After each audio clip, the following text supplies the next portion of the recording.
Bonsoir à tous. Au nom de l'Université de Mons, je vous souhaite la bienvenue en vos titres, grades et qualités. Déjà, merci de vous être déplacés si nombreux pour nous écouter en dépit de la concurrence du foot. Merci également à tous ceux qui, au sein de l'UMONS, ont fait en sorte que cette conférence soit possible et que toutes les potentialités techniques soient utilisées. Les conférenciers vont tenter d'éclaircir quantité de choses. D'abord, vous savez qu'il y a une exposition au MUMONS qui concerne la franc-maçonnerie. Et vous avez peut-être vu un œil mystérieux sur l'affiche. Eh bien, je dois vous dire que c'est l'œil de celui qui voit tout ici. Donc, l'œil du recteur. Mais il est cloué au lit par un limbago. Et nous allons donc en profiter. D'ailleurs, il y a quelque chose d'autre que je dois vous apprendre et que le recteur n'a pas voulu que je mette sur l'affiche. C'est que tous les orateurs de ce soir sont des francs-maçons. Voilà encore un secret de moins. Notez que c'est bien utile pour les conférenciers d'être francs-maçons pour aborder les 3 siècles de l'histoire de la franc-maçonnerie obédientielle en moins de 2 heures. Parce que cela relève d'un défi. En effet, c'est une histoire complexe par nature et variable selon les endroits sur Terre où la franc-maçonnerie a pu se développer. Par conséquent, il faut sélectionner un angle de présentation du sujet. Chaque orateur ou oratrice de ce soir le fera à sa manière, librement et sans engager d'autres personnes qu'elle-même. Personnellement, membre du Grand Orient de Belgique, je vais m'efforcer d'expliquer, au cours des 3 siècles, d'une part, l'évolution des principes fondamentaux proclamés par la franc-maçonnerie, et d'autre part, l'évolution des pratiques réelles et de la sociologie des loges, de leur esprit, leur ciment, disent les maçons. Vous constaterez que les réalités ne furent pas toujours le strict reflet des principes proclamés. Je prévois de vous parler environ 50 minutes. Ensuite, je céderai la parole à Raymond Lefebvre et Isabelle Carlier, membres de l'obédience et le droit humain, qui aborderont le sujet sous l'angle des femmes, et en particulier de la mixité en franc-maçonnerie, mais en condensant le sujet sur environ 20 minutes. Désolé pour ce reste de sexisme. Ensuite, Aurélien Flamme aura la parole. Il est un jeune membre de la loge montoise La Parfaite Union, dont nous célébrons le tricentenaire avec un peu de retard consécutif au Covid. Il présentera en 20 minutes aussi quelques aspects de l'histoire de cette loge qui, vu son ancienneté, porte le numéro 1 au Grand Orient de Belgique. Mais il ajoutera à son propos des considérations sur l'avenir incertain d'une franc-maçonnerie qui resterait obstinément pétrie de trop de traditions. Mais soyons lucides. Même après ces divers exposés, ce que vous aurez appris de l'histoire de la franc-maçonnerie obédientielle restera laconique. Et dans une université, cela ne se peut. C'est pourquoi un très beau livre a été édité spécialement pour la circonstance et il vous sera offert en fin de conférence. Je précise que je demande à ceux qui vivent en couple de ne prendre qu'un seul exemplaire par couple. Ce livre, c'est le premier des éditions universitaires de l'UMONS.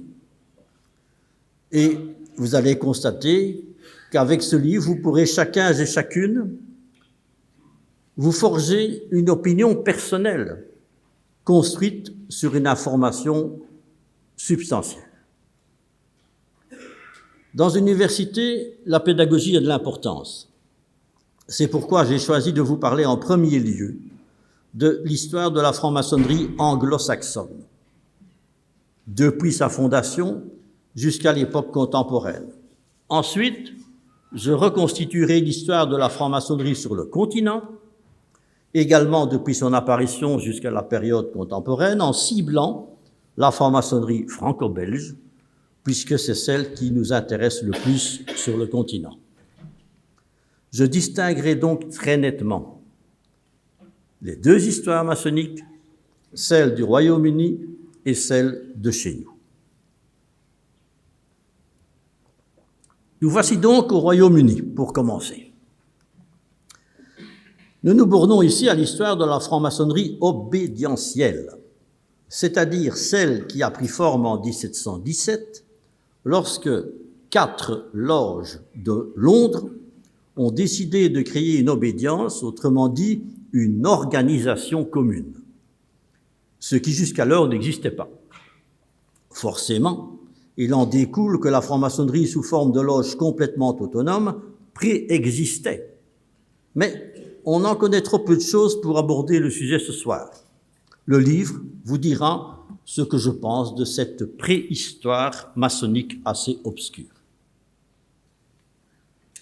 Londres, en 1717, c'est la capitale mondiale, à la fois du commerce et des idées neuves, qu'elles soient scientifiques ou philosophiques. Autrement dit, les idées qui caractériseront un peu plus tard le siècle des Lumières sur le continent, et spécialement en France. En 1717 à Londres, la liberté de la pensée est chose acquise, et la presse joue déjà un rôle important. L'opinion de la papauté à Londres, on s'en désintéresse depuis longtemps déjà. La paix règne alors entre la France, la Hollande, l'Autriche, dont nous faisons partie, et même les principautés germaniques. Les hommes circulent donc d'un pays à l'autre, ainsi que les idées. Les francs-maçons de Londres étaient initialement des gens issus principalement de la classe moyenne, ayant un peu d'éducation et d'aisance, habitués à se réunir dans des auberges, mais où ils ferment la porte du lieu de réunion. Il y a même un frère, ils s'appellent comme ça entre eux, qui est armé d'une épée et qui monte la garde, et il en est toujours ainsi aujourd'hui partout, dans la franc-maçonnerie. L'existence de ces réunions n'était pas un secret, mais ce qu'il s'y passait, oui. Et pour y participer, il fallait avoir été admis par le groupe lui-même. Autrement dit, ce n'est pas une société secrète, puisqu'elle est connue, mais c'est une société fermée. On y discute dans une ambiance qui doit, c'est la règle, rester paisible, tolérante, fraternelle et, le moment venu, festive. Ainsi donc, puisque des loges ont voulu s'organiser en obédience en se regroupant et en unifiant leurs pratiques, il fallut inventer de nouveaux statuts, car il s'agissait clairement de faire du neuf avec du vieux, autrement dit de moderniser. D'ailleurs, ces gens-là, l'histoire de la franc-maçonnerie leur donnera le nom de modernes en anglais. Inventer de nouveaux statuts, c'est vite dit, ce n'est pas vite fait. Cela va leur prendre plusieurs années sous la conduite de 2 pasteurs. Jean-Théophile des Aguliers, un anglican, et James Anderson, un presbytérien. Enfin, le 25 mars 1722, il y a donc tout juste 3 siècles, il y a des constitutions qui sont approuvées à Londres, pas seulement par 4 loges, mais déjà par 24, un véritable succès. Quelques mois plus tard, début 1723, tout cela fut publié et dénommé « Loi de la franc-maçonnerie ». Les francs-maçons en sont fiers, ils défilèrent dans Londres en leur tenue spéciale, donc avec leurs tabliers et gants de cuir blanc, pour fêter cela. On peut faire dès à présent remarquer que dans le monde anglo-saxon, les maçons se sont de tout temps affichés comme tels dans la vie sociale en ne gardant secret que leur rite. La discrétion pratiquée sur le continent européen, même actuellement, est liée à une histoire différente de celle des Britanniques. Soulignons même que dans le monde anglo-saxon, jusqu'à aujourd'hui, l'athéisme est rarissime, socialement malvenu et presque suspect. Mais par contre, vu la diversité des religions qui coexistent depuis longtemps chez les anglo-saxons, le rapport à la religion est très varié et finalement assez libre. Quant à la laïcité franco-belge, même aujourd'hui, les anglo-saxons n'imaginent même pas ce que c'est. Réfléchissez. God save the Queen, God save the King, God save America, une Bible partout, même dans les chambres d'hôtel, et pour eux, c'est parfait comme ça. Mais revenons à l'histoire. Le moment est venu d'entrer dans les textes des constitutions d'origine, donc de 1723, même si c'est un peu ardu, mais nous sommes à l'université. Dans l'analyse, ne perdons pas de vue que la vie sociale reposait il y a 3 siècles sur des bases bien différentes d'aujourd'hui. On va le voir tout de suite à propos de ceux qui sont exclus de la franc-maçonnerie par les constitutions initiales.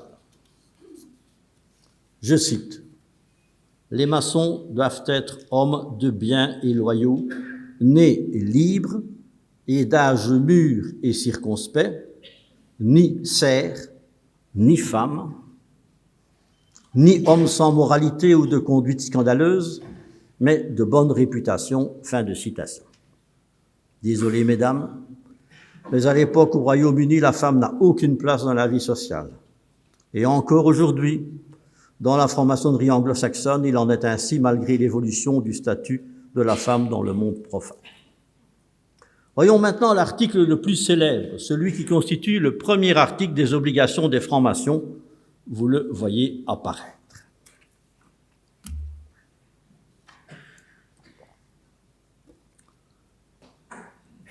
Vous pouvez passer la première moitié du texte jusqu'au mot « maintenant », repérez-le. Car cette première moitié, quand on en connaît bien le sujet, on peut la considérer comme du langage diplomatique bien utile à l'époque. Nous allons donc nous concentrer sur la deuxième moitié et même sur la fin du texte pour commencer. C'est là qu'est précisé l'objectif de la franc-maçonnerie. Je cite, « Devenir le centre d'union et le moyen de nouer une véritable amitié parmi les personnes qui eussent dû demeurer perpétuellement éloignées. » Fin de citation. Cela reste vrai aujourd'hui et partout dans le monde où la franc-maçonnerie a pu s'installer. Mais comment atteindre l'objectif d'un centre d'union à vocation universelle? Je cite, « En laissant à chacun son opinion particulière. » Fin de citation. Autrement dit, la tolérance absolue de la pensée de chacun constitue le prélude à la fraternité. Cela reste vrai aujourd'hui et partout en franc-maçonnerie. À propos de la religion, ici c'est audacieux et subtil, car cette religiosité consiste à être des hommes bons, sincères, d'honneur et de probité, quelles que soient les dénominations ou croyances qui puissent les distinguer. Rien de plus. Voilà donc un bien astucieux commun dénominateur à vocation universelle. Autrement dit, la tolérance absolue de la pensée religieuse de chacun est proclamée. Cette ouverture en ce qui concerne la religion était clairement voulue par les pasteurs Anderson et Desaguliers et autres modernes fondateurs de 1723. C'était d'une modernité extraordinaire. Ils ne voulaient pas s'enfermer dans quoi que ce soit, et certainement pas dans la chrétienté. Mais c'était si extraordinaire que cela va poser problème et entraîner par la suite des schismes maçonniques dont je vous reparlerai dans quelques minutes. En attendant, le succès des modernes fut au rendez-vous, quantité de loges préexistantes ou créées alors vont rejoindre l'obédience dénommée Grande Loge de Londres et de Westminster. Que peut-on signaler d'autre à propos des constitutions initiales? Il est important de repérer où est la seule phrase des constitutions où il est question du grand architecte de l'univers. Elle se trouve non pas dans les textes importants créant des obligations, mais tout simplement dans une partie historique dont le caractère très fantaisiste est flagrant, même si ça a beaucoup plu à l'époque. La voici cette phrase. Adam, notre premier parent, créé à l'image de Dieu, le grand architecte de l'univers, dut avoir les sciences libérales, particulièrement la géométrie, sur son cœur. Ce concept mérite un commentaire. Il n'avait rien de neuf. Il existe déjà au XIIIe siècle dans le graphisme de superbes bibles moralisatrices. On y voit Dieu façonnant le monde et le mesurant avec son compas.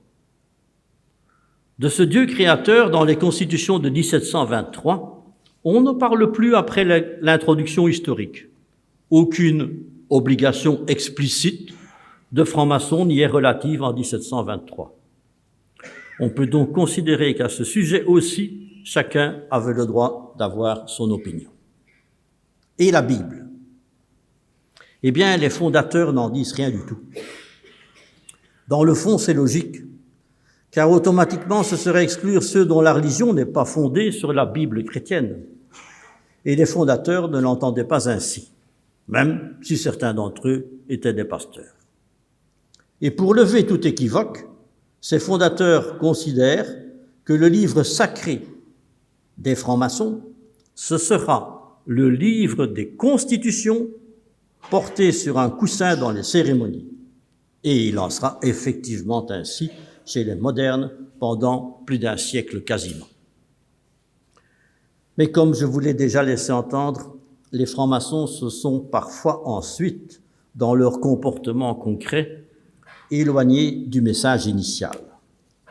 Ainsi, il est acquis que moins de 20 ans après les constitutions de 1723, les serments des nouveaux initiés étaient déjà prêtés sur la Bible, qui est donc réapparue de facto, démontrant que la modernité extraordinaire des fondateurs avait dépassé l'entendement de beaucoup de francs-maçons de l'époque. Remarque historique, à la fondation, il n'y avait que 2 degrés de francs-maçons, les apprentis et les compagnons. Initialement, le maître, c'est simplement le vénérable de la loge élu à durée déterminée par ses frères. Mais moins de 20 ans plus tard aussi, les maçons se sont déjà lancés dans un récit légendaire, dont la vedette est un personnage à propos duquel la Bible dit quelques mots en tant qu'architecte du temple de Salomon. Il se nomme Hiram. Et il est devenu à lui seul le symbole de toutes les vertus maçonniques, alors qu'auparavant, les vertus étaient tout simplement associées à des outils de tailleur de pierre. Désormais, tous les maçons qui connaissent la légende d'Hiram deviennent des maîtres. Soyons clairs, avec l'arrivée d'Hiram, la franc-maçonnerie change de consistance sur le plan intellectuel. Cette première ouverture à des légendes va conduire plus tard la franc-maçonnerie à toutes sortes d'excès, mais n'anticipons pas. À peine 2 ans après les constitutions d'Anderson, il y a déjà un premier schisme, parce que certains francs-maçons britanniques n'acceptent pas l'ouverture absolue en matière de religion. Ils prétendent en rester à la chrétienté. On va les dénommer les anciens dans l'histoire de la franc-maçonnerie. Ils créèrent notamment la Grande Loge de toute l'Angleterre, puis la Grande Loge d'Irlande, puis la Grande Loge d'Écosse, etc.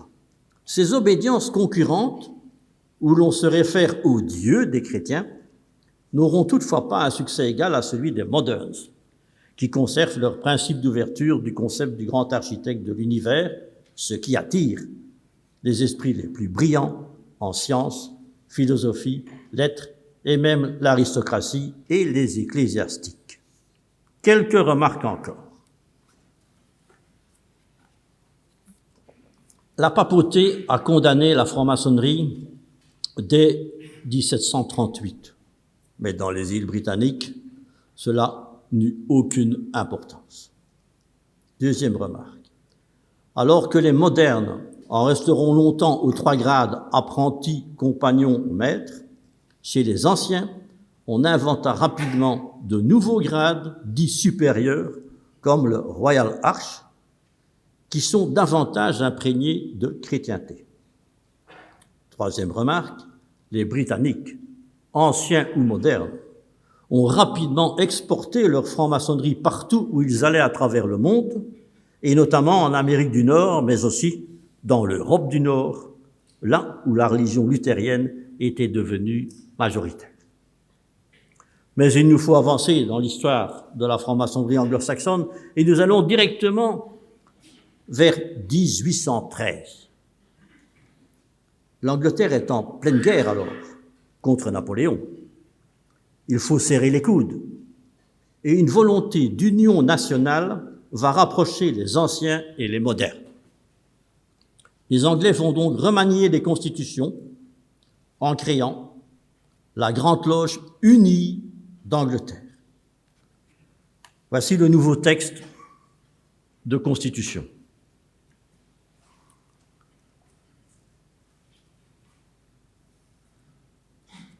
Vous remarquerez que les mots « laissant à chaque frère sa propre opinion » ont disparu. Que Dieu ait mis à plusieurs reprises en évidence. Et enfin, que la croyance aux glorieux architectes du ciel et de la terre devient une obligation. Tout cela ne pouvait que ravir les anciens. Toutefois, ils durent accepter que l'on ne s'enferme pas dans le christianisme. Environ un siècle plus tard encore, vers 1929, la Grande Loge unie d'Angleterre va encore ajouter à la croyance en Dieu les mots, je cite, « et à sa volonté révélée », en mettant en évidence, je cite de nouveau, « Dieu n'est pas une notion théorique, mais une réalité. Il est même la réalité suprême. » Fin de citation. Depuis lors, cette affirmation péremptoire n'a pas été remise en cause dans la franc-maçonnerie d'orientation anglo-saxonne. Elle est définitivement déiste. Tout cela n'est pas un détail, car c'est la maçonnerie qui est numériquement de loin la plus importante dans le monde.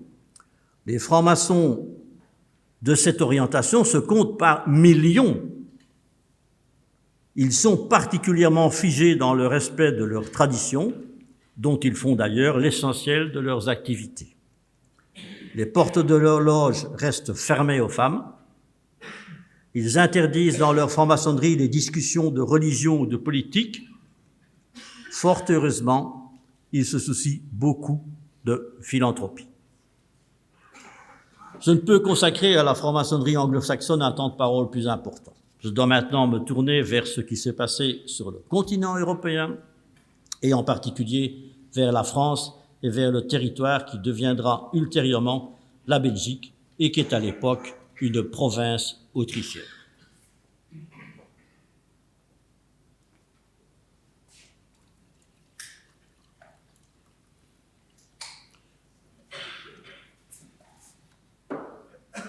Les idées des francs-maçons britanniques vont rapidement, puisque la paix règne, franchir la mer pour arriver dans les royaumes du continent et plus spécialement en France et dans la province autrichienne qui deviendra la Belgique. Il est possible qu'il y ait eu, dès 1721, une loge à Dunkerque et une autre à Mons, même si les éléments de preuve sont postérieurs d'un demi-siècle.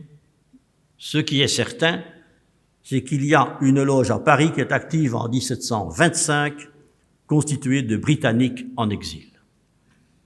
En tout cas, on va trouver rapidement des initiatives de type maçonnique dans la plupart des ports du continent et jusque dans les régions nordiques comme la Suède. Au cours de la première moitié du XVIIIe siècle, il y a peu de traces écrites de l'activité des loges du continent.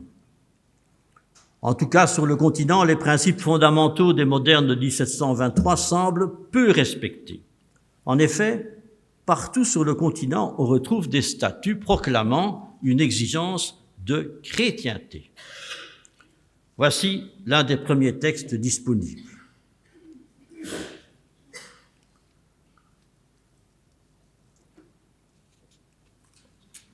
Veuillez repérer les mots. Maintenant, on ne tient pas compte des sentiments particuliers pourvu qu'ils soient chrétiens. Vous constatez ainsi que la liberté de conscience religieuse n'est pas proclamée au-delà de la chrétienté, ce qui signifie concrètement que le fait d'être protestant ne constituait pas un obstacle à l'entrée en maçonnerie, même dans les pays où les huguenots étaient encore considérés comme des parias par le pouvoir royal. Mais par contre, les Juifs n'étaient pas les bienvenus, et encore moins les Mahométans. Initialement, sur le continent, les loges sont constituées par des hommes venant de la classe moyenne. Mais rapidement, ils vont être rejoints par des aristocrates et des prêtres de l'Église catholique, et plus rarement par des disciples des philosophes des Lumières. Cette mixité sociale et la tolérance religieuse ont vivement déplu au Vatican, où l'on a pris dès 1738 la décision de proclamer l'incompatibilité entre la franc-maçonnerie et l'Église catholique. C'est une position qui fut rappelée par Rome à diverses reprises par la suite et qui reste vraie actuellement. Mais en 1738, l'interdiction pontificale fut sans grand effet même sur le continent, car on n'arrête pas ainsi les idées. L'ancien régime, héritage de l'époque médiévale, était usé. En outre, que ce soit en France ou dans nos régions alors autrichiennes ou dans les pays alémaniques, la bulle pontificale de 1738 ne fut jamais validée par le pouvoir civil, ce qui a permis une forme d'hypocrisie consistant à prétendre ignorer la volonté pontificale non publiée officiellement. Les prêtres eux-mêmes ont régulièrement utilisé l'argument pour couvrir leur appartenance maçonnique. Cette interdiction pontificale explique toutefois le souci sur le continent et principalement dans les pays à majorité catholique d'entourer l'activité maçonnique de discrétion. L'arrivée de nombreux aristocrates va favoriser l'activité maçonnique dissimulée dans des châteaux ou hôtels particuliers, plutôt que dans des tavernes. De toute manière, créer une loge est simple, il suffit de placer au sol un tapis comportant la symbolique utile. Mais il y a une autre différence importante par comparaison avec la maçonnerie britannique des modernes. C'est la mode qui apparaîtra dans nos régions des hauts grades maçonniques, surtout à partir de 1750. Les hauts grades vont alors foisonner, cultivant des légendes d'inspiration biblique, des souvenirs des croisades, introduisant de l'occultisme, de l'hermétisme, du mysticisme, de l'alchimie, bref, toutes sortes de curiosités pas toujours compatibles avec les idées des Lumières. Drôle de monde où l'on oublie à propos des dignitaires maçonniques les principes initiaux d'élections démocratiques et de mandats à durée très limitée. Résultat, des vénérables à vie, aristocrates bien entendu, perçoivent des sommes importantes comme droit d'initiation à des grades maçonniques prétendument plus élevés, où l'on porte des tabliers richement brodés et où l'on s'efforce d'éviter une vraie mixité sociale avec la moyenne bourgeoisie.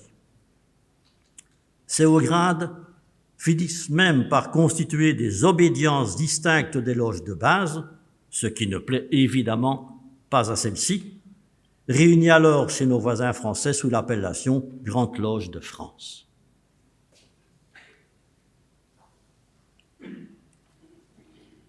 Disons-le clairement, tout cela s'écarte de l'état d'esprit d'Anderson et des Aguliers. La franc-maçonnerie du continent est devenue une mode aristocratique avant la Révolution. À cette époque, il n'y a d'ailleurs plus de contact entre la Grande Loge de France et la Grande Loge de Londres. Le désordre est tel qu'en 1767, la Grande Loge de France déclara suspendre ses travaux jusqu'à des temps plus heureux. C'était le chaos. Mais quittons provisoirement la France pour parler de nous, et notamment à Mons. Car ce chaos, il va avoir chez nous aussi des conséquences. Où en sommes-nous alors? Des loges se sont créées dans nos villes sans que l'on sache sous quel parrainage.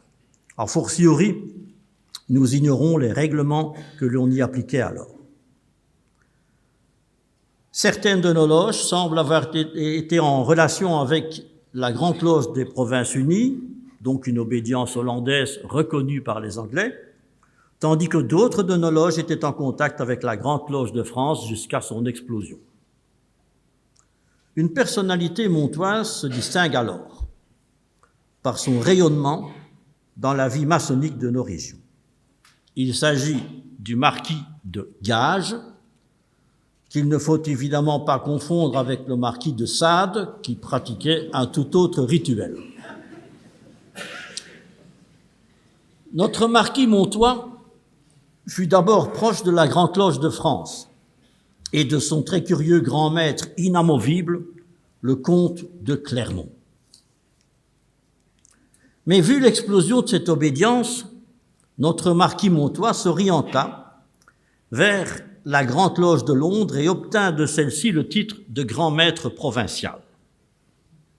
Il tenta alors de restructurer la franc-maçonnerie de notre future Belgique et il parvint à un excellent résultat, facilité par le fait que le gouverneur autrichien de nos régions, Charles de Lorraine, était lui-même franc-maçon comme son frère François, le mari de l'impératrice Marie-Thérèse. Ça simplifie les choses. Mais après la mort de celle-ci, son fils Joseph II, ayant les pleins pouvoirs, décida en 1786 de remettre de l'ordre et de n'autoriser dans son empire qu'une seule obédience maçonnique, la Grande Loge d'Autriche. En outre, il imposa que l'activité maçonnique belge ne s'exerce plus que dans la ville de Bruxelles. Le marquis de Gages en mourut l'année suivante. Comme le livre vous l'expliquera, cette décision de Joseph II est à mettre en relation avec la curieuse et inquiétante aventure des Illuminés de Bavière qui s'étaient infiltrés dans la franc-maçonnerie.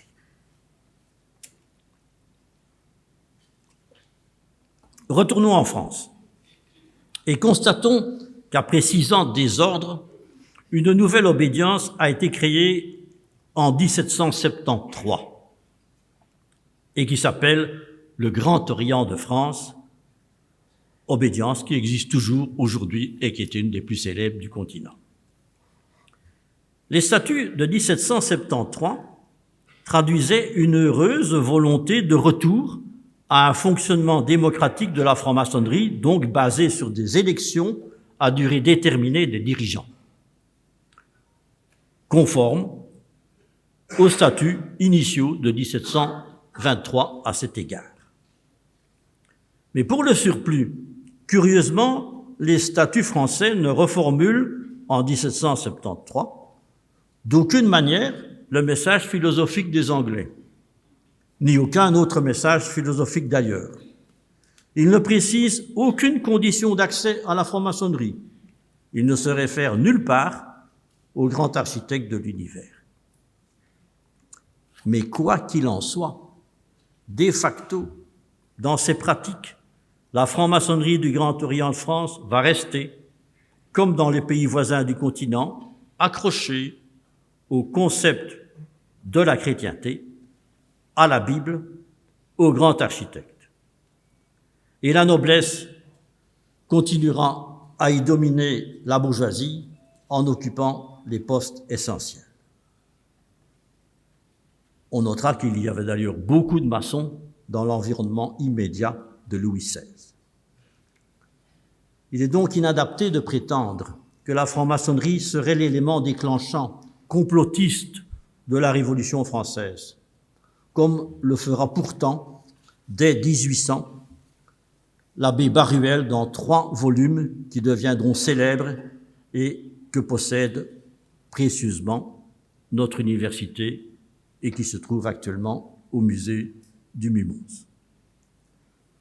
Pendant la Révolution de 1789, mieux valut n'être ni aristocrate, ni franc-maçon. Toute l'activité maçonnique se mit en sommeil. Mais finalement, les loges pourtant alors décimées retrouvèrent force et vigueur avec l'arrivée au pouvoir de Napoléon. C'est la période la plus prestigieuse de la franc-maçonnerie du Grand Orient de France, complètement contrôlée, il est vrai, par l'empereur. En effet, tous les proches de l'empereur devinrent des dignitaires de la franc-maçonnerie, quasi tous les généraux et maréchaux aussi, mais pas l'empereur lui-même. Toutefois, changement sociologique, l'aristocratie d'Ancien Régime et les prêtres catholiques s'éloigneront et ne reviendront plus jamais en franc-maçonnerie. À l'inverse, les protestants et les juifs viennent en nombre dans les loges. Il n'y eut alors rien de neuf en matière de statut, rien de plus précis à propos du concept traditionnel et souple du grand architecte de l'univers. On invoque de facto celui-ci, mais nulle part il n'est écrit que l'on doit absolument adhérer personnellement en tant que maçon à ce concept. Et cela va durer jusqu'à la Révolution de 1848. Révolution, cette fois, initiée, il est vrai, notamment par le Grand Orient de France.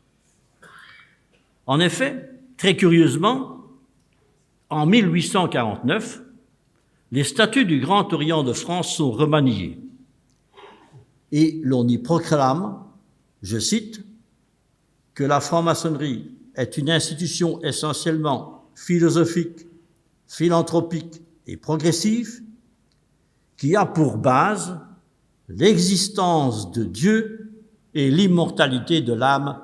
Fin de citation. Petite remarque, ce qui est écrit ainsi en 1849 est curieusement conforme aux exigences anglaises de 1813 et pourtant il n'y a aucun rapport entre les obédiences à l'époque Angleterre et France. Et il n'y eut même pas de polémique interne à ce sujet. Et pourtant, c'est une époque où les maçons français reprochent à l'Église catholique d'avoir détourné le vrai message du Christ. Autrement dit, la chrétienté catholique et la chrétienté maçonnique suivent alors des chemins différents. Par la suite, l'anticléricalisme apparut et, en souterrain, la libre pensée fit son chemin, malgré cette curieuse modification des statuts de 1849. C'est une époque de grand nettoyage du côté des hauts grades. Il n'en subsistera en pratique que quelques-uns, car on ne veut plus d'une aristocratie maçonnique. Mais revenons en Belgique puisqu'elle existe alors, enfin, depuis 1830. Enfin aussi, il y a pour la première fois une obédience typiquement belge, le Grand Orient de Belgique, qui fait oublier ses prédécesseurs, la Grande Loge d'Autriche, puis le Grand Orient de France, puis le Grand Orient des Pays-Bas.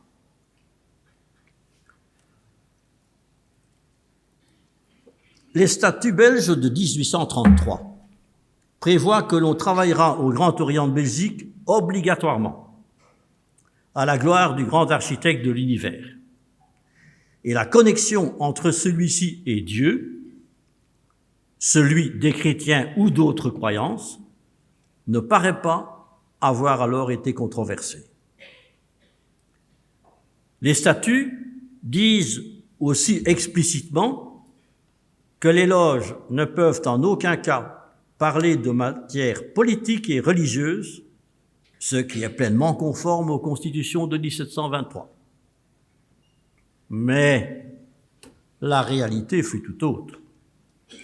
Car l'Église catholique déclara la guerre à la franc-maçonnerie belge et celle-ci conçut alors des projets de résistance comme celui de la création de l'Université libre de Bruxelles et du Parti libéral. Les Montois furent particulièrement ardents. Ils furent les premiers à insister pour que l'on supprime l'interdiction de discuter en loge de sujets politiques et religieux. Ce fut chose faite en 1854, à une époque où la personnalité assez clivante par sa radicalité, il faut l'admettre, de Theodor Verhagen dominait la franc-maçonnerie belge. Le combat sera particulièrement dur dans le domaine de l'enseignement, que les maçons veulent laïque, détaché de l'emprise de l'Église catholique, et jamais la Belgique ne se guérira de cette division philosophique de sa société civile, à laquelle il fallut ajouter ensuite une division politique, car le socialisme ne plaît pas à tout le monde, même en maçonnerie.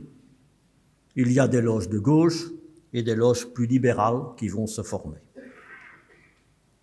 En 1872, nouvelle revision des statuts du Grand Orient de Belgique. La référence au grand architecte de l'univers devint facultative. La libre pensée avait gagné du terrain. Le grand architecte, là où il subsiste, ce sera sous la forme d'un simple symbole et l'objectif du progrès de l'humanité est proclamé. Quant à l'immortalité de l'âme, elle est renvoyée au musée. La rupture avec les Anglais est annoncée, mais tant pis. Retournons donc en France et constatons qu'il en est de même, que la libre pensée a gagné du terrain. Les Français sont un peu en retard, ils sont de 5 ans en retard, mais ils suppriment aussi, en 1877, l'obligation d'invoquer le grand architecte de l'univers. Donc, rupture avec les Anglais. Et la franc-maçonnerie française se lance dans un combat radical pour la laïcité. Les affrontements avec l'Église catholique se multiplient, d'autant plus que l'Église entretient alors le mythe du complot judéo-maçonnique, version satanique.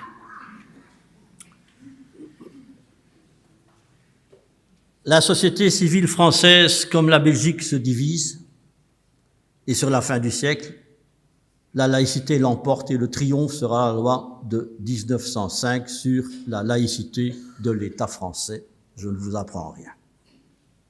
Je dois raccourcir la fin de l'histoire. Passons sur la Première Guerre mondiale qui ne présente pas d'intérêt particulier sur le plan maçonnique. Dans l'entre-deux-guerres, les nazis et autres fascistes s'emparent du mythe du complot judéo-maçonnique et en font, par amalgame, un instrument de propagande redoutable tant en France que chez nous. Beaucoup de maçons seront les victimes de ces régimes totalitaires dans les prisons et camps de concentration. Il en restera quelque chose dans les esprits. C'est l'une des causes de la subsistance du respect du secret de l'appartenance maçonnique chez nous. Après la Seconde Guerre mondiale, la particularité de la vie maçonnique de notre pays est la diversification en obédiences ayant chacune leurs caractéristiques. Il y en a pour tous les goûts. Les chemins du progrès de l'humanité sont en effet très divers. Mixité ou pas, grand architecte ou pas, régularité à l'anglaise ou pas, mais partout, humanisme, tolérance, liberté de la pensée et fraternité. Bonne lecture du livre qui vous sera offert.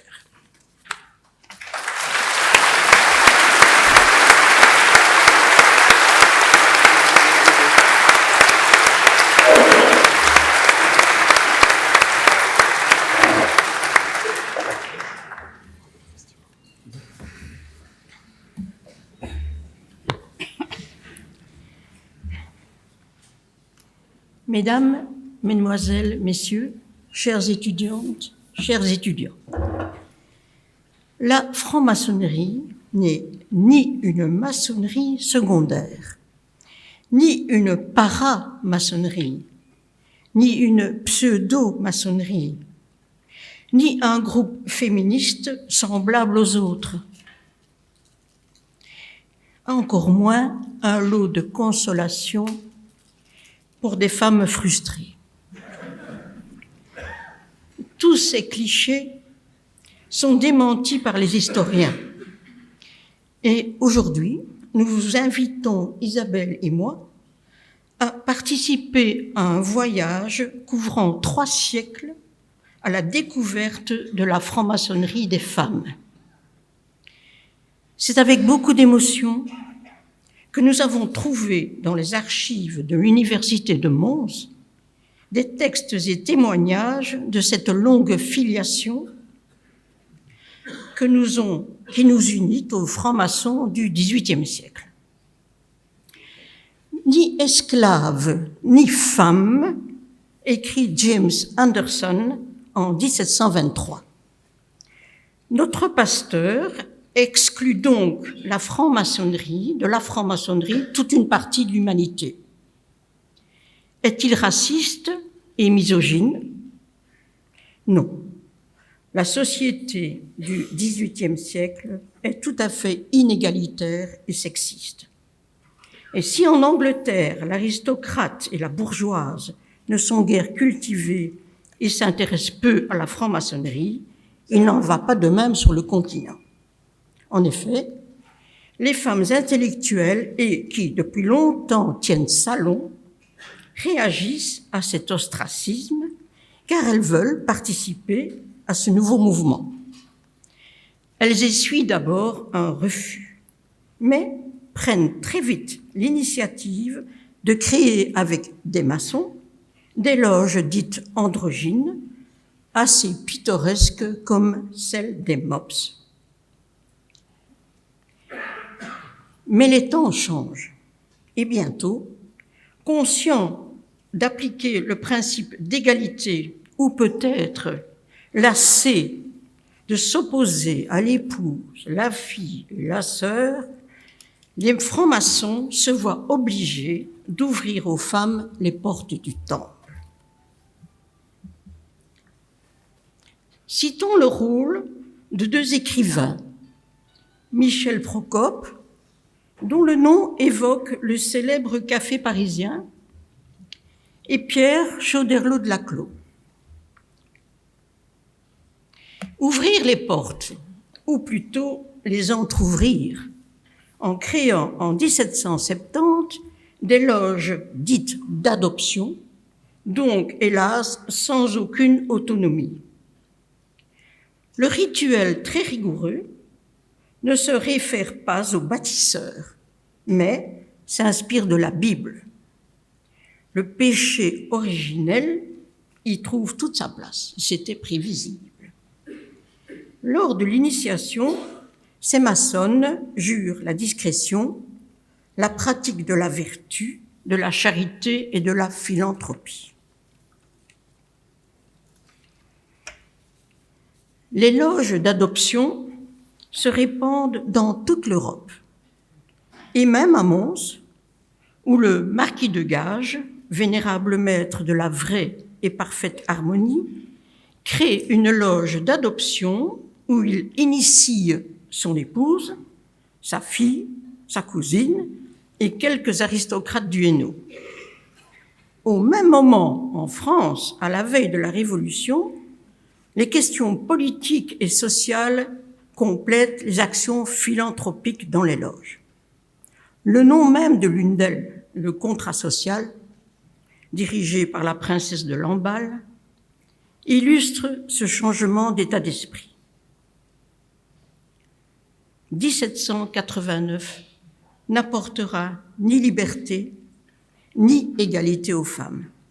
Et en 1804, le Code civil aggrave la situation en précisant l'incapacité totale des femmes mariées, des mineurs, des criminels et des débiles mentaux.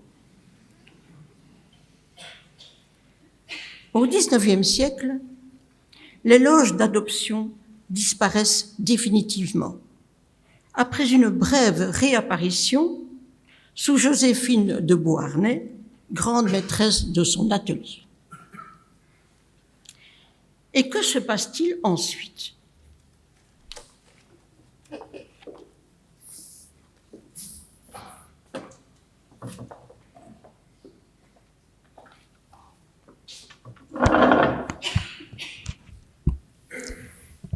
La franc-maçonnerie anglaise et écossaise reste farouchement opposée à l'introduction des femmes en loge.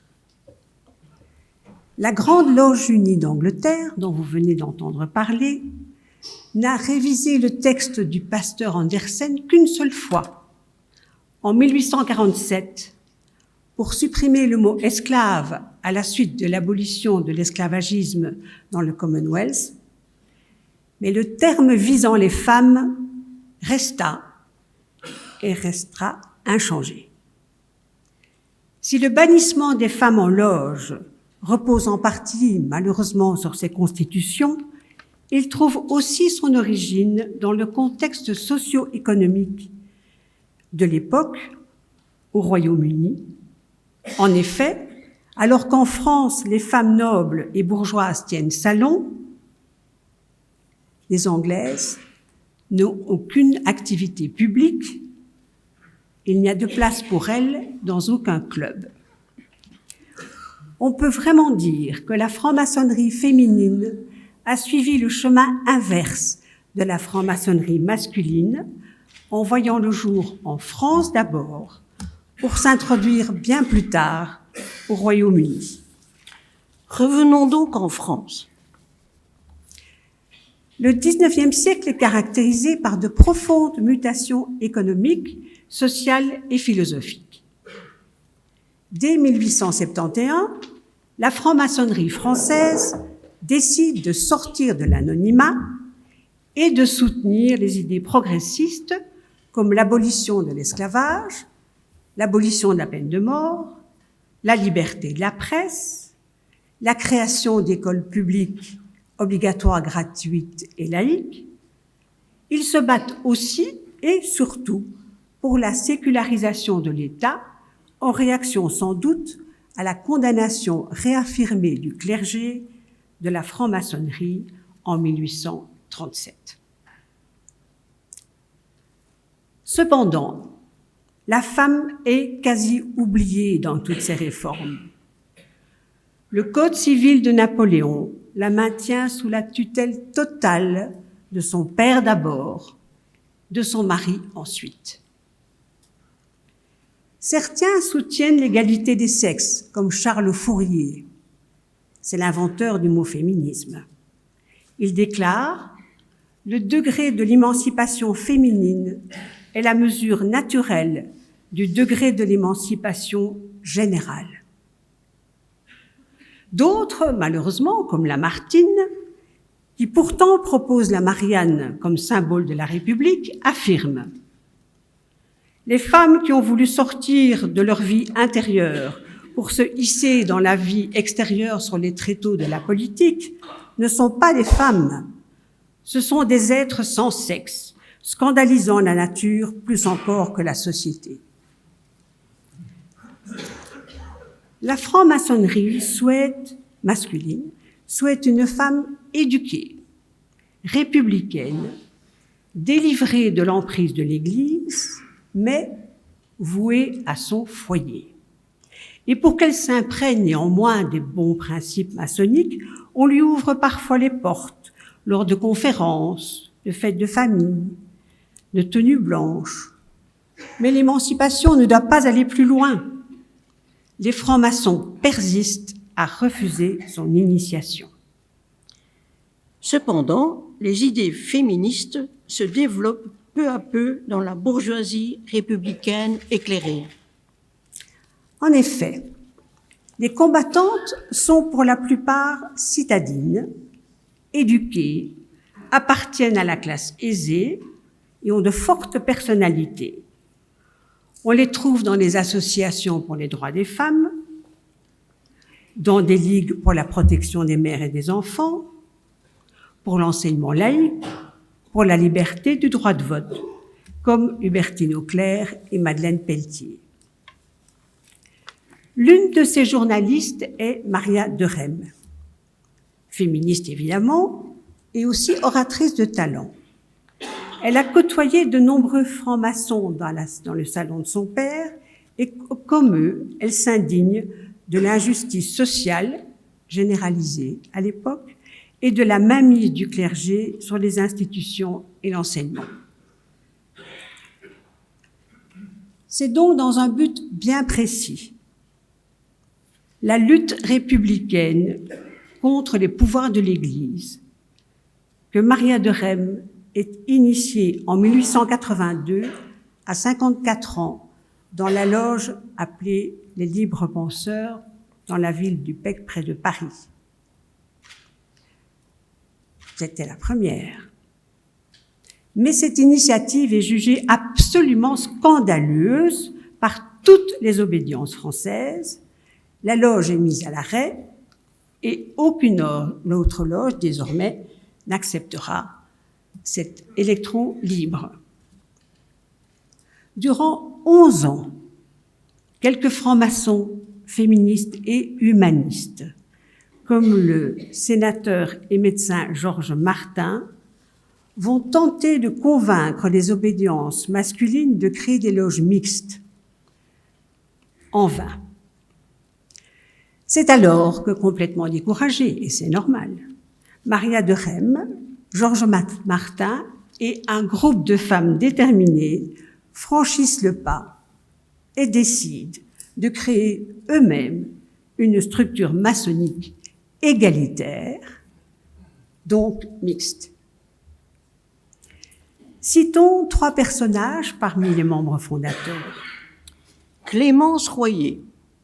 C'est la première femme à être admise à la Société d'anthropologie de Paris. C'est elle qui traduit en français l'ouvrage de Darwin sur l'origine des espèces. Et Darwin disait d'elle que c'était une des femmes les plus intelligentes d'Europe. Marie Bonnevial. Institutrice, elle fonde le premier syndicat de l'enseignement et crée la première école professionnelle publique pour jeunes filles à Paris. Elle contribue aussi à la création de magasins coopératifs destinés à diminuer le coût de la vie pour les ouvriers, et le modèle dont elle s'inspire est le Vorreut à Gand. Louise Kopp. Elle crée à Paris des ouvroirs ou maisons maternelles pour venir aux mères en difficulté. Elle servira de modèle à notre maison maternelle située pas loin d'ici, à Couenne.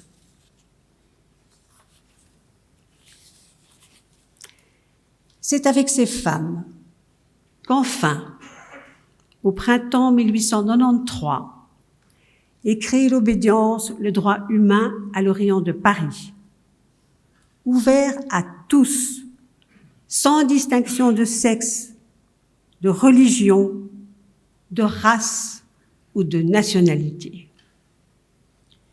Une des premières initiées aux droits humains sera l'Anglaise Annie Besant. C'est Annie Besant qui introduira en Grande-Bretagne la première loge mixte, Human Duty. Il est amusant de noter que cette loge reçut la visite de nombreux maçons de la Grande Loge régulière d'Angleterre. La large extension de la maçonnerie mixte dans le monde est redevable à cette personne hors du commun. Il se trouve devant, la troisième à partir de la droite. D'autres loges mixtes vont-elles se constituer? Oui. La création de cette nouvelle obédience mixte suscite une réaction de la Grande Loge de France, qui réactive des loges d'adoption. Mais celle-ci, très rapidement, souhaite s'émanciper de cette tutelle masculine et prennent la décision d'assurer leur autonomie. Et c'est ainsi qu'en 1945, elles fondent une obédience indépendante, strictement féminine, mais en appliquant encore un peu le rituel des loges d'adoption. C'est l'Union maçonnique féminine de France. Et c'est en 1952 qu'elle prendra définitivement le nom de la Grande Loge féminine de France, travaillant, comme les hommes, au rite écossais ancien et accepté. Citons encore une obédience un peu particulière, toujours au XIXe, la Grande Loge symbolique écossaise qui autorisera à son tour les loges qui le souhaitent à ouvrir leurs portes aux femmes. Et c'est dans l'une d'elles, la célèbre loge d'Hydro, que furent initiées la première femme belge, Isabelle Gatti de Gamon, en 1903, et une autre figure emblématique, Louise Michel. Et qu'en est-il de la franc-maçonnerie belge? Les principes républicains et laïques passent la frontière. Le Grand Orient de Belgique, à son tour, s'affranchit des références religieuses et évolue vers une maçonnerie plus rationaliste, avec la suppression aussi de la mention grand architecte de l'univers pour les loges qui le souhaitent. L'émancipation de la femme et son éducation devient, pour les maçons, en Belgique comme en France, un sujet de préoccupation, mais toujours dans l'optique d'en faire une parfaite maîtresse de maison et une mère bonne éducatrice des enfants. Si l'ULB voit le jour en 1834, elle ne sera accessible aux femmes qu'en 1880, mais encore sous condition. Marie Poplin, première femme diplômée en droit, 1888, ne pourra jamais plaider parce que femme. C'est elle qui fonda la première école moyenne de l'État à Mons, devenue plus tard le lycée. C'est en 1907 que pour la toute première fois la question « la franc-maçonnerie et le féminisme » est soumise aux ateliers du Grand Orient. Le refus est total. On envisage tout au plus l'idée de réactiver les loges d'adoption. Citons avec humour les arguments présentés par les dépositaires de la tradition anglo-saxonne. Peur de ne pas plaire, sentiment de rivalité, peur de ne pas être à la hauteur, sentiment machiste. Les femmes perturbent le travail en loge. Besoin d'être entre mecs. Sentiment patriarcal. Manque de discrétion. Peur de la séduction éventuelle. Inconsistance. Superficialité. Refus de quitter sa zone de confort. peur d'une dérive vers une maçonnerie familiale, risque d'éclatement de certaines loges et perte d'hégémonie. Le symbolisme ne peut s'appliquer aux femmes. 110 ans après, ils en discutent toujours.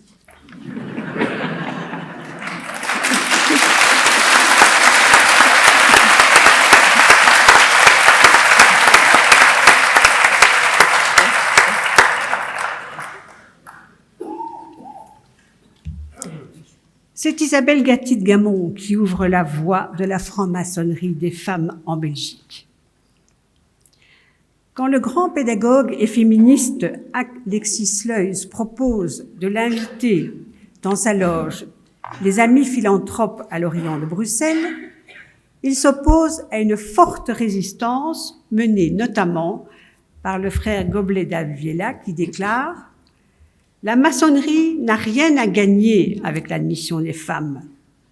Leur entrée en masse serait un danger pour l'ordre dont elle ne tarderait pas à dévier le caractère et les traditions. » À quoi Alexis Sluys répond que la franc-maçonnerie ne représente nullement l'humanité en raison de l'exclusion des femmes et de la barrière financière qui en écarte les travailleurs non fortunés. Elle s'adresse donc à une élite et n'est pas universelle.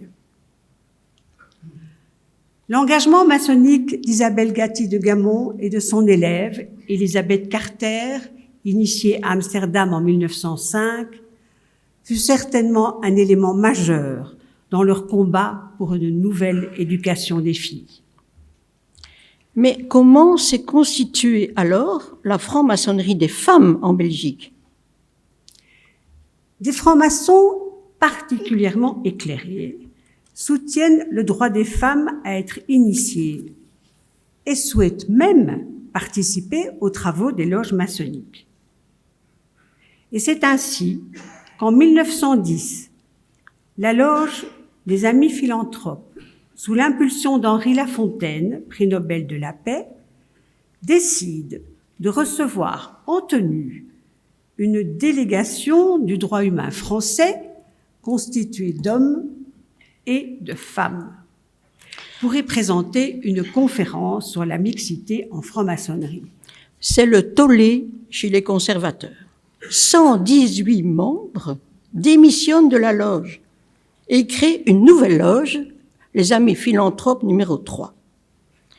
Cet incident provoquera une prise de conscience masculine qui permettra tout de même, 2 ans plus tard, en 1910, la constitution de la première loge mixte en Belgique. Les 8 sœurs et 9 frères fondateurs choisissent un nom correspondant bien à l'événement, égalité. Pour l'anecdote, ce ne fut pas sans mal. On raconte que la tenue solennelle d'installation fut perturbée par la disparition mystérieuse de la clé du temple et par des coupures volontaires de courant.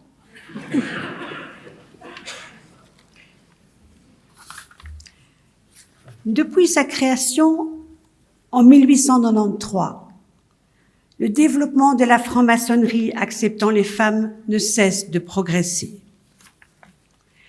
La Grande Loge féminine de France a procédé à la création d'un premier atelier belge en 1974. La Grande Loge de Belgique, exclusivement féminine, est fondée en 1881. Plus récemment, en 2006, s'est créée une confédération de loges autonomes, l'ITOS. Sa particularité est que ces loges ont le choix d'être mixtes, exclusivement féminines ou exclusivement masculines. En France, un nouveau pas est franchi en 2010, quand le Grand Orient autorise les loges qui le souhaitent à initier des femmes selon les mêmes modalités que les hommes. Au Grand Orient de Belgique, par contre, les résistances furent très, très fortes. Mais un compromis vient d'être trouvé par la création de 3 fédérations, une mixte, une masculine, une féminine, pour contenter tout le monde. Il est amusant de penser qu'il a été plus facile pour le Grand Orient de faire sortir Dieu de son rituel que d'y...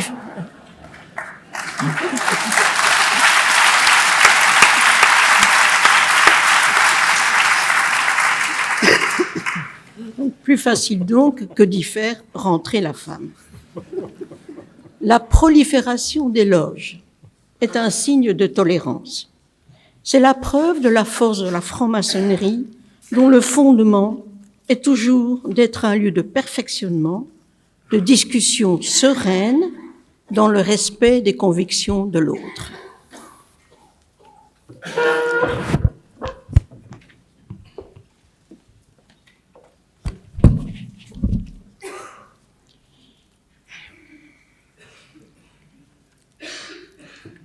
L'évolution de la franc-maçonnerie mixte et féminine, tout au long de ces 3 siècles, permet de mesurer le voyage entrepris par les femmes. Depuis les loges androgynes, plus pittoresques que maçonniques, en passant par les loges d'adoption maçonniques et structurées du XVIIIe siècle, pour en arriver à la création de loges indépendantes à la fin du XIXe et du XXe siècle, que de chemin parcouru. Pour aboutir à l'émancipation totale, il a fallu la volonté des femmes et l'aide d'hommes courageux et conscients de l'inégalité entre les sexes et de l'importance de la femme dans la société. En effet, sans les frères éclairés du XVIIIe siècle, il n'y aurait pas eu de loge d'adoption.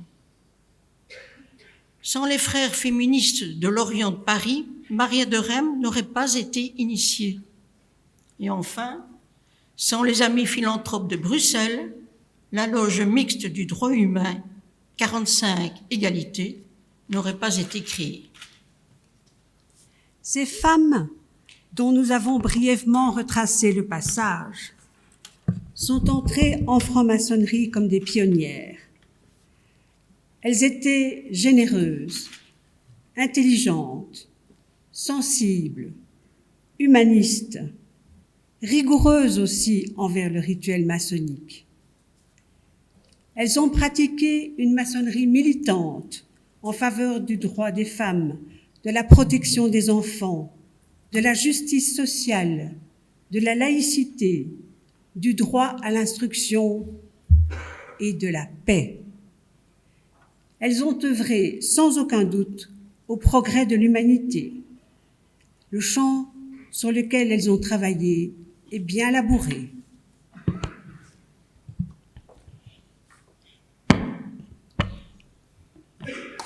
Les femmes franc-maçonnes n'attendent aucune reconnaissance, ni hommage public. Rappelons que le Panthéon, à Paris, honore 176 personnalités. On n'y compte que 6 femmes, dont Joséphine Baker, qui a été initiée en 1960 dans la Grande Loge féminine de France. Nous terminons par un de ces messages. Tous les hommes n'ont pas la même couleur, le même langage, ni les mêmes mœurs, mais ils ont le même cœur, le même sang, le même besoin d'amour. Nous avons dit et nous vous remercions pour votre attention.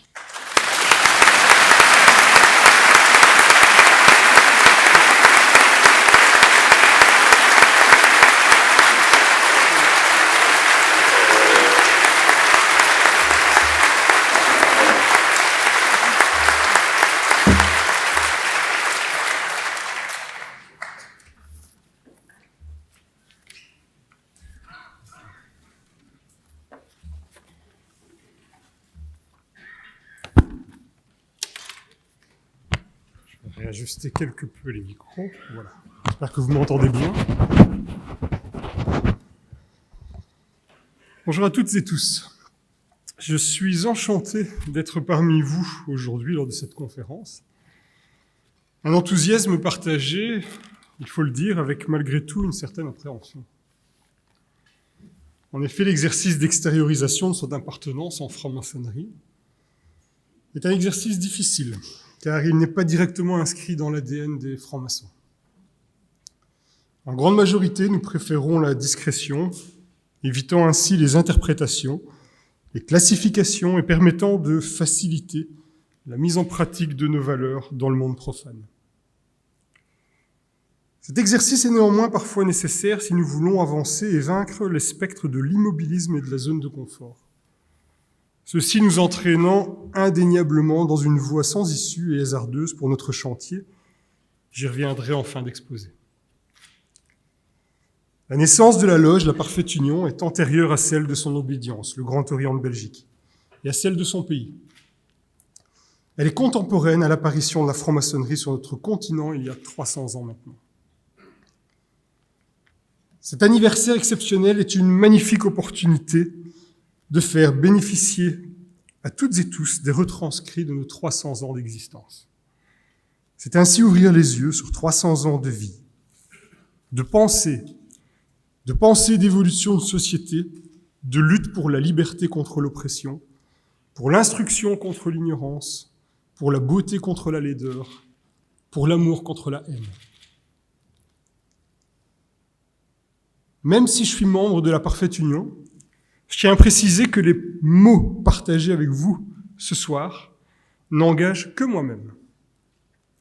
Il ne s'agit donc ici que de mon histoire et de ma vision des choses. Je commencerai cet exposé par quelques très brefs relevés historiques liés à la naissance de la loge La Parfaite Union. J'ai également souhaité profiter de cette occasion afin de vous transmettre quelques minutes de mon histoire en franc-maçonnerie. En quelque sorte, mon pourquoi en franc-maçonnerie. Enfin, en dernière partie, je proposerai un éclairage sur les enjeux futurs de notre ordre et les axes d'évolution qui me semblent nécessaires afin d'assurer un travail au sein d'une loge certes ancienne, mais résolument tournée vers l'avenir. Une loge capable d'adapter son fonctionnement intrinsèque aux conditions actuelles et futures, tout en gardant son identité propre. Cette dernière partie de l'exposé n'a l'ambition que de partager avec vous quelques axes de réflexion qui me sont propres. Aucun chemin strict n'y est défini. Il s'agit de sentiers de réflexion, dont chaque loge souveraine peut y parcourir le tracé et en définir sa progression. Progression qui doit nécessairement être adaptée à son équilibre, son histoire, ses buts poursuivis et ainsi son identité propre. Soyons clairs, être la loge numéro 1 ne doit pas se limiter au luxe de la contemplation et au confort de la légitimité par l'ancienneté. Non, selon moi, il s'agit plutôt d'une lourde responsabilité en vue d'initier des changements nécessaires, des initiatives et des prises de risques afin de pérenniser notre travail en loge et participer activement en qualité d'optimiste humaniste au progrès de notre société.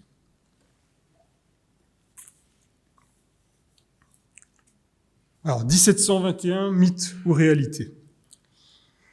18e siècle, des humanistes lassés des conflits religieux et convaincus des progrès apportés par la science et la technique créèrent des lieux d'ouverture où le travail tentait de stimuler les consciences et fédérer les cœurs et les esprits, pour construire ainsi un monde plus libre et plus tolérant. La franc-maçonnerie était née. À noter que certaines études mentionnent également les premières traces de franc-maçonnerie dans la première moitié du XVIIe siècle. 14 février 1721. Il est de tradition de dire que la loge La Parfaite Union à l'Orient de Mons a été créée le 14 février 1721. Une date citée maintes et maintes fois dans de nombreux ouvrages et documents maçonniques. 1780, dans un document de réception d'un frère au grade de compagnon, délivré par la Parfaite Union, il y est fait référence à des lettres patentes délivrées par le duc de Montagu, grand maître de la Grande Loge de Londres et de Westminster, en date du 24 juin 1721, constituant la dite Parfaite Union. Alors, d'emblée, soyons clairs, la patente constitution dont il est question a disparu. Cette date étant controversée, faut-il pour autant l'ignorer et faire comme si elle n'avait jamais existé? Inutile de vous dire que nous ne le croyons pas.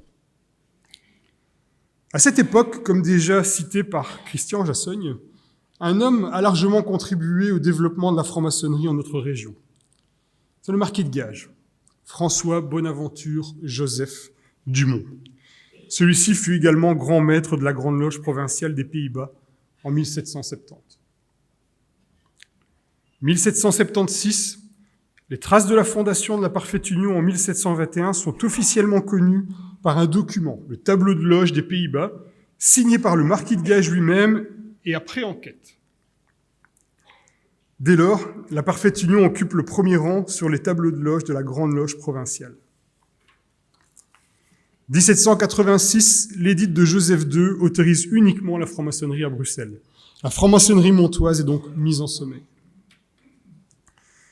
Ce n'est que lorsque l'occupation française, en 1797, qu'elle reprendra ses travaux. Les deux loges montoises d'alors, la Parfaite Union et la Vraie et Parfaite Harmonie, fusionnent en 1799 sous le nom de la Concorde. Ce n'est qu'en 1838 que la loge résultant de la fusion reprendra le nom seul de la Parfaite Union. 1888, après plusieurs déménagements, un terrain situé rue Chisère est acheté. La première pierre de notre temple est posée le 14 juillet 1889. Voilà donc en quelques lignes un tracé très bref, historique de la loge maçonnique, la Parfaite Union. Comme vous l'imaginez, nous pourrions ainsi aisément passer de nombreuses heures à discuter sur l'authenticité de cette ancienneté et des différents documents, écrits et recherches qui la définissent. Mais plutôt que de nous perdre dans les méandres historiques, que je laisse volontiers à de nombreux frères spécialisés dans le domaine, je vous propose dès à présent de continuer cet exposé vers un tracé plus actuel, et je dirais surtout plus personnel.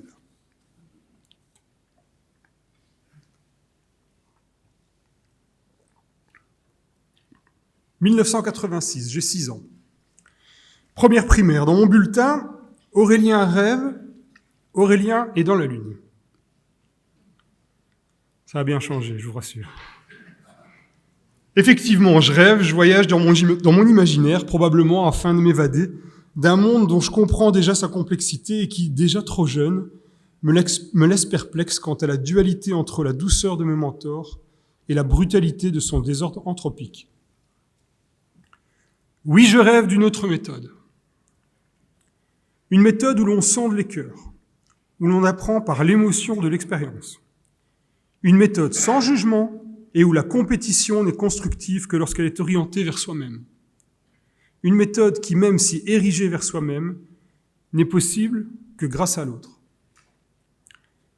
Possible grâce à l'autre, mais surtout aux mentors rencontrés lors de nos différents voyages.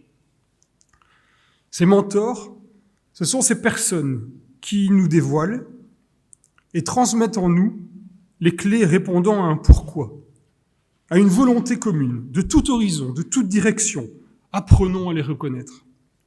Ils sont source d'immortalité pour la bienveillance de leur transmission, surtout lorsque vous avez 6 ans et que vous êtes un grand rêveur.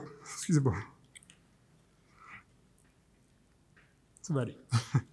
La transmission, c'est cette attention portée à un autre qui fait qu'en lui surgit le meilleur de lui-même.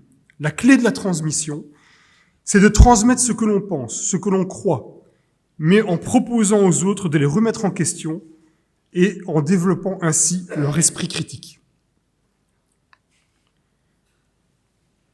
En novembre 2009, j'ai 29 ans. Guidé par une sensibilité aiguisée et transmise par mes mentors, je vis l'inexplicable expérience de l'initiation maçonnique. Dans un monde totalement inconnu, impressionné, je dirais même fragilisé, par l'expérience vécue et les responsabilités du serment prêté, je pense comprendre l'importance du moment. Je comprends également assez rapidement qu'après cette première phase de découverte vient le travail. En franc-maçonnerie, vous ne recevez que ce que vous donnez. Mes premiers pas furent hésitants. Tiraillés entre travail et famille, il n'est pas toujours évident d'ajuster ses pas à celui du rythme de la loge. Il faut la comprendre, il faut la vivre, il faut s'ajuster à sa respiration. Après quelques temps et essais, je parviens à trouver mon équilibre. Je parviens dès lors à m'épanouir et à profiter du bonheur vécu avec mes compagnons de route, mes frères. J'essaye dès lors de contribuer au chantier, à regarder, à imiter, à m'adapter et, si possible, à transmettre.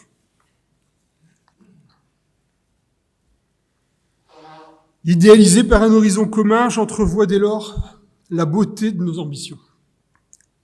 Cette beauté, sans le savoir, conditionnait déjà l'enfant que j'étais et illumine dès lors mon chemin, mon pourquoi. J'ai néanmoins conscience que tout ne sera pas toujours facile et que les défis sont encore devant nous, ou dirais-je, que les défis seront encore devant moi, ou dirais-je, devant nous. La fondation même du chantier entrepris ne réside que sur l'utilisation d'outils, certes symboliques, mais dont la pratique maîtrisée doit permettre la construction d'un édifice imaginaire où réside en son cœur l'idéal du genre humain. L'idéal du genre humain, libre de tout dogme et arbitré par la conscience et l'intelligence du cœur. Devenir franc-maçon, quelle que soit la structure choisie, est un engagement dont les deux termes sont le travail sur soi-même et une contribution au progrès de l'humanité, dans les limites de ses compétences et capacités. Le travail en loge est le reflet de cette double préoccupation. Être franc-maçon, c'est maintenir un engagement dans le monde sacré, dans le monde profane et envers soi-même. Il faut porter en soi un chaos pour engendrer une étoile qui danse. Les dernières décennies nous apportent par vagues successives des mutations profondes qui ébranlent notre monde. Les composantes de notre société ont été profondément bouleversées par ces mutations. Bousculées, certaines de ces composantes disparaissent. Traversées par des crises, d'autres sont en sursis. D'autres encore se transforment et s'adaptent. Les rapports de force de notre monde se modifient. L'État, acculé, déboussolé, abandonne ses prérogatives et peine à réguler ce flot de changement. Vous avez dit désordre anthropique. La franc-maçonnerie n'a évidemment pas échappé aux répliques de ce séisme. Longtemps endormie et critiquée sur ses pratiques, sur les acquis de son passé, aujourd'hui cette critique et ces critiques se renforcent. Les dysfonctionnements sont pointés. Le sens de la présence et la question de sa pérennité se posent. Quelle place occupe-t-elle dans notre société ? En quoi peut-elle encore infléchir la trajectoire d'un monde dont on perçoit les dérives ? Quel est son niveau d'adéquation avec le monde qui nous entoure ? Quel est ce monde ? En a-t-elle suffisamment cerné les enjeux, intégré les outils, les modes de communication ? N'est-elle pas prise de court par un futur dont les contours se redessinent à grands pas ? N'est-il pas urgent de se poser la question de son évolution dans le monde actuel ? Ajoutons un défi. Le vieillissement de ses membres constitue une préoccupation bien réelle pour la pérennité de l'ordre. Les chiffres parlent d'eux-mêmes. Un recrutement autour de la cinquantaine, qui est l'âge moyen de l'initiation, engendre inévitablement une augmentation de l'âge moyen au sein des obédiences. L'écart entre l'âge moyen au sein des obédiences et l'âge moyen de la population belge se creuse d'année en année. Est-ce inquiétant ? Pour qui ? Pourquoi ? La vieillesse ne devient médiocre que lorsqu'elle substitue l'égoïsme individuel à la générosité de construire et se montre incapable de s'adapter aux nécessités nouvelles que de changements d'une civilisation font toujours surgir. Nos loges regorgent d'histoires et de bibliothèques vivantes. Elles sont présentes. Elles nous parlent, elles nous bousculent. Elles nous encouragent régulièrement à entrevoir la modernité, à l'anticiper. Elles nous poussent à une autocritique indispensable et en équilibre avec les enjeux déjà bien compris. Cette franc-maçonnerie que nous côtoyons ne peut donc faire l'impasse sur la nécessité de revoir ses pratiques et son organisation. Notons notamment, par exemple, en redéfinissant ses règles de recrutement et de fonctionnement, en préservant la place du spirituel, du culturel, de l'émotionnel, du relationnel, en repensant son organisation pour répondre aux nécessités du monde actuel, en utilisant des techniques modernes de communication et d'action, tout en exploitant les ressources et opportunités innovantes, en prônant la transparence de ses principes sans se cacher derrière la protection du secret. La franc-maçonnerie doit assurer son développement et sa pérennité, se concentrer sur le renforcement de ses atouts et s'attaquer à la réduction de ses faiblesses. Une approche systématique des principes de la méthode choisie requiert que soient formulés quelques objectifs stratégiques déclinés en une série d'actions concrètes et définis par les loges qui restent souveraines. Ce qui semble indispensable en ce début de XXIe siècle, c'est que les francs-maçons, tout en gardant les fondements immuables, leurs fondements immuables, le libre examen, la triangulation, la liberté, la tolérance, la fraternité, mettent à plat leur façon de vivre la franc-maçonnerie et s'engagent dans une mise à jour de leurs pratiques, méthodes, et décident de ce qu'ils gardent, de ce qu'ils abandonnent et de ce qu'ils inventent pour relever les défis que leur futur leur apporte. L'engagement philanthropique doit, et plus que tout, rester un socle solide de notre raison d'être. N'oublions pas notre gouverne initiale, liberté, égalité, tolérance, solidarité.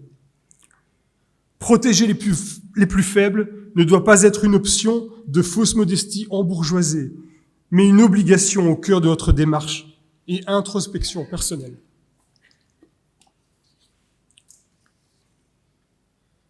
J'en arrive à la conclusion. J'ai nommé cette conclusion « le bruit des outils ». Mais parmi tous les défis et travaux nécessaires exposés devant nous, il en est un particulièrement immédiat et pour lequel nos actions et méthodes doivent être réorientées. Il s'agit de l'urgence climatique. Il est une urgence face au constat accablant sur l'état de catastrophe imminente qui menace le vivant en général et le genre humain en particulier. Il nous appelle à nous réunir pour réfléchir, mais aussi pour agir. Agir de toutes nos forces, de jeter les bases d'un nouveau récit qui consacrerait un humanisme naturel, dépouillé des scories néfastes de notre individualisme et conséquences associées. En d'autres mots, à penser l'ailleurs, l'autrement. Nous reste-t-il le temps nécessaire pour faire advenir l'indispensable mutation de nos modes de pensée et surtout un système? Peut-il permettre sa propre refondation en autorisant la révolution qui la récuserait? De nombreuses questions restent ouvertes devant la méthode et les outils actuellement utilisés par la franc-maçonnerie. Quelle voie emprunter pour assurer le bien-être humain universel, le progrès social et moral et la justice environnementale? L'humanité est-elle capable de gérer la décroissance ou est-elle condamnée à subir l'évolution anthropique? Quel rôle la franc-maçonnerie et les francs-maçons pourraient-ils jouer dans la promotion de ces alternatives? Notre civilisation manque cruellement d'imaginaire, d'imagination, de ce supplément d'âme qui fait de nous des êtres véritablement humains. La franc-maçonnerie est née de la crise de conscience européenne qui a vu les esprits basculer vers la modernité entre 1650 et 1750. Seule institution occidentale non religieuse a proposé une approche du sacré, elle est donc particulièrement bien placée pour offrir une réponse spirituelle aux grands problèmes de notre temps.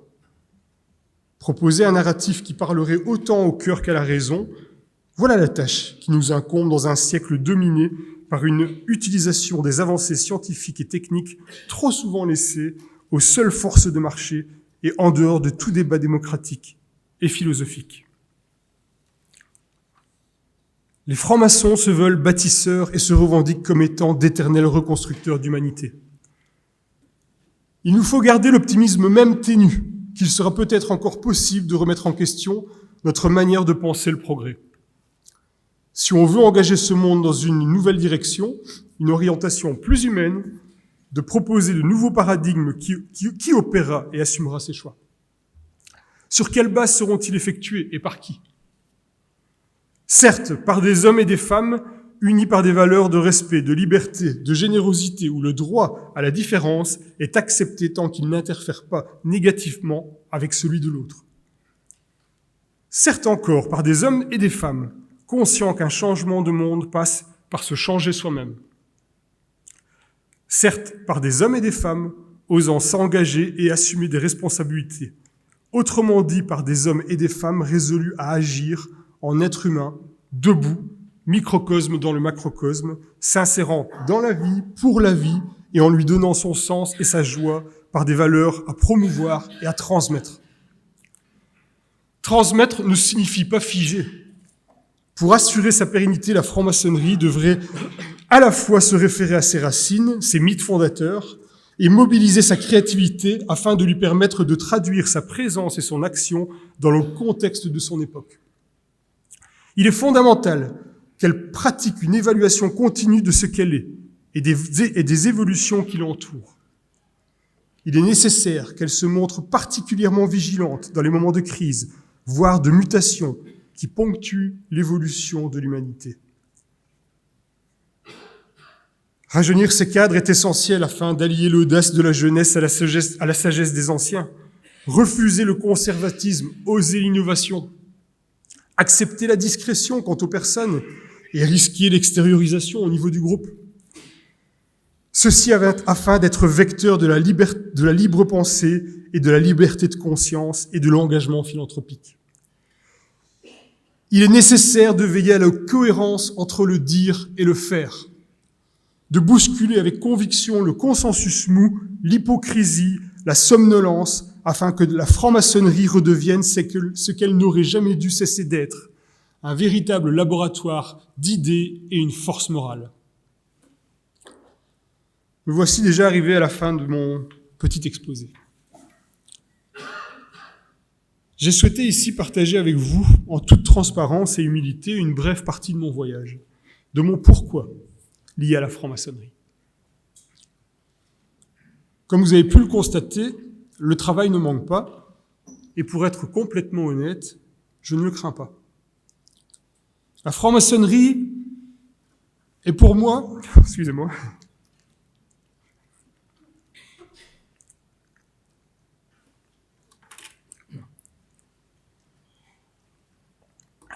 toujours embêtant qu'on ait pris un peu par l'émotion, excusez-moi. La franc-maçonnerie est pour moi une aventure incommensurable et exaltante. Je fais référence à Raymond Renard, notre frère Raymond, dont je souhaite rendre hommage aujourd'hui.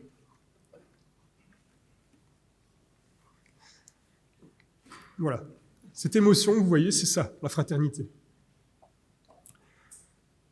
La franc-maçonnerie, je vais y arriver, excusez-moi. Voilà, merci mon frère. Voilà, je vais y arriver, allez, go. Dernière ligne, ça va aller, Aurélien. Voilà, la franc-maçonnerie est pour moi une aventure incommensurable et exaltante. Pour nous, francs-maçons, se dresse devant nous plus de 300 ans de tradition à repenser, retravailler, afin d'assurer la modernité et l'adaptation de notre ordre aux enjeux actuels. Ceci nous demandera un sens aigu de l'engagement et de la transmission. Ces deux valeurs seront pour nous des outils indispensables que nous devons manipuler avec habileté afin d'assurer leur impact constructif et pérenne sur la société actuelle et future. L'histoire de la franc-maçonnerie, telle qu'exposée ce soir, nous rappelle que c'est le monde d'après que le passé nous donne à voir. Cela étant dit, mesdames, messieurs, chers étudiants et chères étudiantes, chères sœurs, chers frères, il est désormais temps pour moi de vous laisser.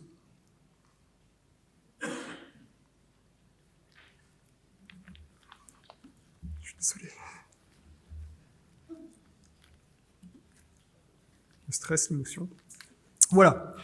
Je présume que les frères de ma loge, la Parfaite Union, par leur sens du devoir et par la responsabilité d'appartenir à l'une des plus anciennes loges du continent, comprennent leur responsabilité et trépignent désormais d'impatience, désirant entamer les travaux avec force, sagesse et beauté. Je discerne au loin le bruit de leurs outils et je vous l'avoue avec une certaine émotion qu'il me tarde désormais de les retrouver. J'ai dit.